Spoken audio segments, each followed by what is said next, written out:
All right, today we're doing a brake job on a 1996 Honda Prelude. This is the SI 2.3 liter, and these brakes are extremely bad. We just picked this vehicle up just to give you a little insight on it, and we're not running. It's been sitting for about 8 years, 7 years, something like that, and we're going to go ahead and rebuild the brakes minus the calipers.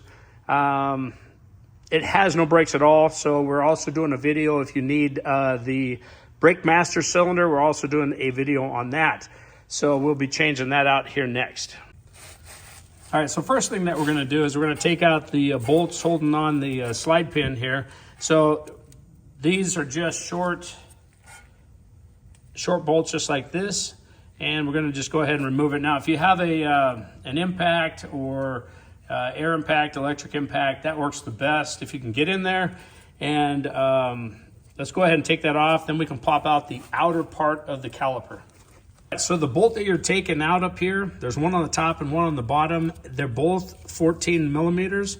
So go ahead and remove those. Once you do, you can just go ahead and grab it.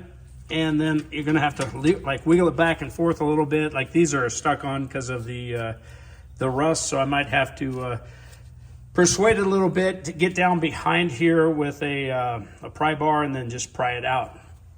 All right, so just, you know, if you just start prying out a little bit, you can actually get it to just pop right out.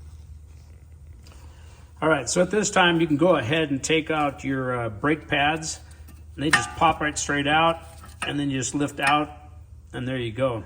Now, these have been rebuilt a long time ago, but it's just been sitting, and I do not want to drive anything that has been sitting for, 7-8 years without going through the brakes. So these actually do not look that bad. All right, so here's the back brake, same scenario. It's got a lot of brake pad on it, so this car hasn't been driven too awful much after they did a brake job. The brake, this is the wear indicator, so this goes to the back side. All right, so now at this time, we're going to go ahead and remove the top and bottom bolt. This is a 17 millimeter, so go ahead and take both of those out. All right, so once you got your two bolts off here, go ahead and remove this. Just set it off to the side. Now what we're going to do is take your rotor off. Sometimes they'll be rusted on right down here. And if that is true, you're just going to have to take like a soft face mallet and then just, whack on the back here, and then you'll just spin it and then hit it a few more times. But normally they'll just come right off.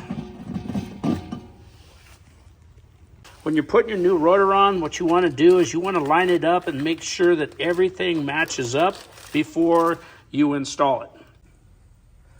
All right, so let's focus on the slides here. And what you're going to do is sometimes these things are so stuck, actually like this one, they're really stuck. But what you can do is you can take the boot, inspect the boot too, because that's what holds your grease in. And you can pop the boot off, just slide your pin straight out. And then what you're going to do is you want to clean this up, because this stuff is old, super old grease, if you look. So what you're going to do is just go ahead and clean this up, and then just put a nice light coating on there. You don't need nothing, don't go crazy on it, but put a light coating on it. And then we'll go ahead and slide it back in. Excuse me. Now, if your boot is ripped, you're going to have to get a new boot and get that replaced.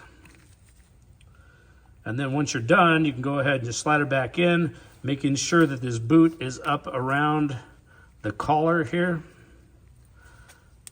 So you just got to pop it up into place. Anyways, I'm going to clean it up anyways, but you get the idea. All right, so the other thing too, let me show you real quick. So if your boot is ripped, you can take these out. They just slide right out. They kind of just pull right out. So you can get new ones of these and you actually install them, but like this one looks really good, so I'm not going to mess with that. I'm just going to reinstall it. And so you just pop it right back in place. Let's move to the guides here. Now, when you get your brake pads, it will come as a set, so you'll get the right and the left side, and you'll also get these guides. So let's go ahead and pop these out, and we'll install the new ones. All right, so the way you pop it in, you just, this tab right here faces outward, so it's gonna face out. And so then what you're gonna do is just slide it in place, and these little tabs on the inside, these things here, they'll lock down and hold it in place.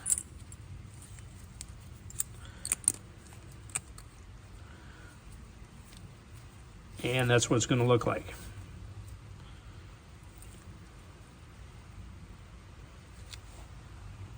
And that's it right there. That's what the other side will look like.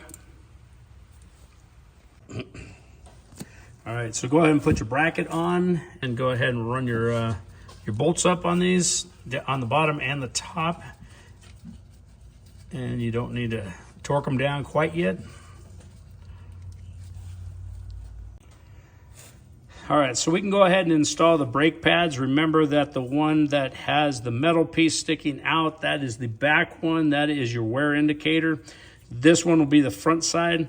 And what you're doing is you're actually taking your bracket, so the brackets that are in place already, you're gonna take it and it's gonna slide in just like that.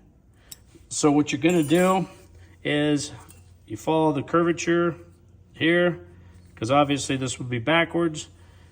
So you go here, set it in the bottom, just like that. And then what you do is just kind of push down and slide it in. And then what you want to do is you want to push it all the way up against your rotor. And then we'll go ahead and do the back one now. All right, so this is what it's going to look like after you get both sides installed. All right, so this is extremely easy to do. What you're gonna do is once you get the tool, okay, so here's the main part you're gonna be using. And what you're gonna do is you're gonna get one of these cups right here, and this actually will slide over top of the piston. And so you just figure out which is the right size. You want it to fit pretty good on there. And then what you're going to do is take this piece, okay, and then what it's going to do is it's going to slide down over top here, slide in, and that's your back, that's your backing right there. All right, so what you're doing is these holes line right up right there, okay, and neat thing is it's magnetic, so it won't fall off. And then what you're going to do is you put it in here, okay, and then you're going to run this out. It's easier said than done, I guess. There we go. Okay, and so you're going to run this all the way out.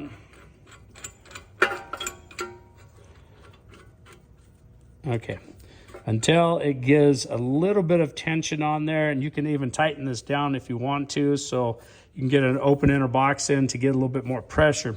But what you're going to do is you're going to start cranking in. It's like a C vise. And so then what you're going to do is as you're turning, it pushes in. Now before you do that, let's open up the bleeder screw, which is on top right here. This will be a 10 millimeter. So you want to open this up. Now, if you have fluid in there, it's going to shoot out when you compress this, so be aware of that. And then, so you want to keep this thing open while you press this piston back in.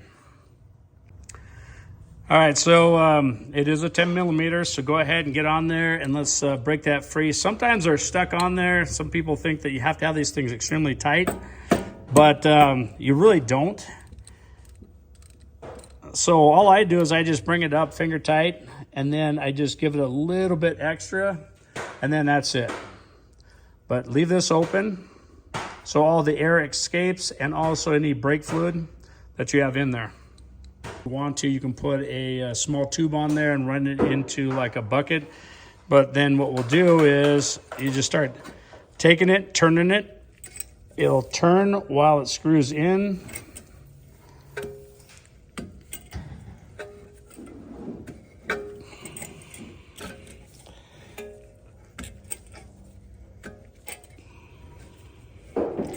And there we go. It's pretty close. Just take it all the way down until it bottoms out. There you go. And that's bottomed out. So now it's all reset.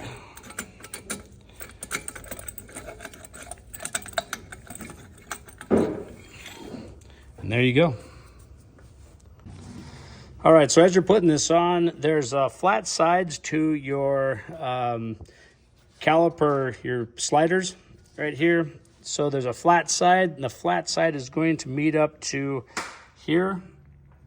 So this flat side right here and this flat side, you got to have those meet up, because if not, it will push it outward and you can't get your bolt through. And make sure the bottom is the same way. And all you have to do is just turn it until you get it to line up. And then once it's lined up, you can go ahead and put your caliper on.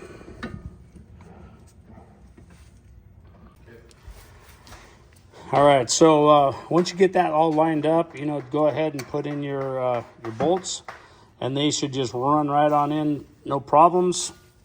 Put your bottom one in.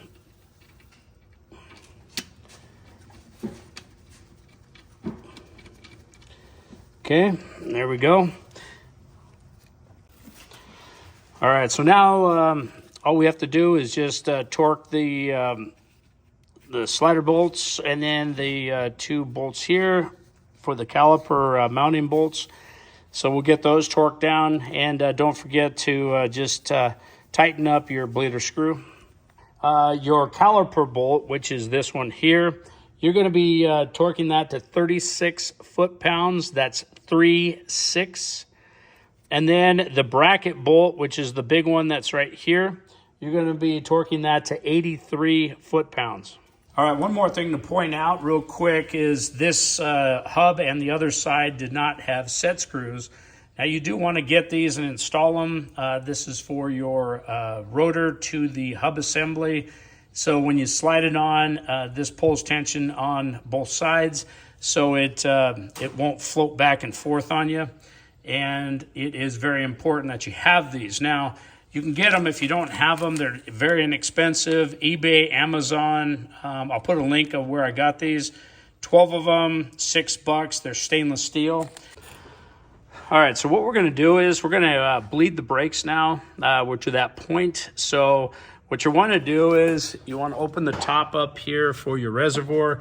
Fill it up, because you're going to deplete this quite rapidly, and you want to check on this frequently. Make sure that you keep that reservoir full. Now what we're going to do here is we're going to normally I would put a clear line on there so I can see the bubbles, but we didn't have a clear line that would actually fit, so I had to use this black line.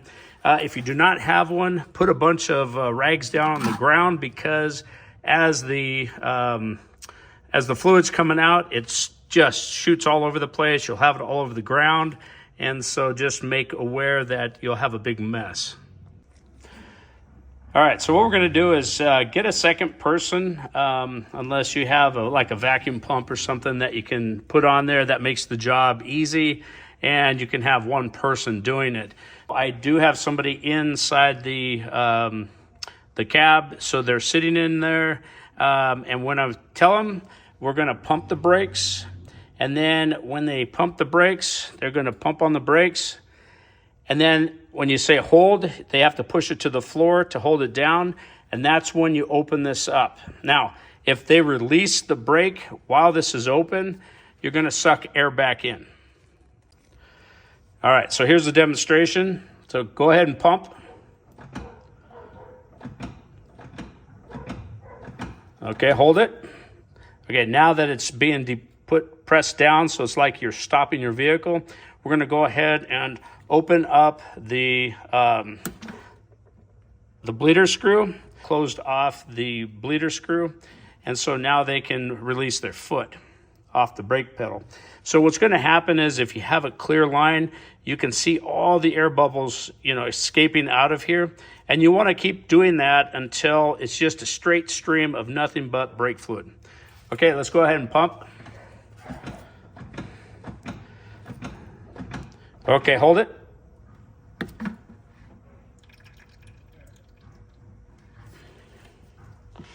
Okay, release. And then you're just going to keep on doing that until you're satisfied that all the air is out of the system. Once that is done, you can go ahead and just tighten this down, clean the area up, move to the next side. All right, so the last thing that you need to do is just top off your brake fluid, put your cap back on, and you're good to go. Go ahead and take it for a spin. Hope you like this video. We're doing a ton of videos on the Prelude, so please like, subscribe, and we'll see you on the next one.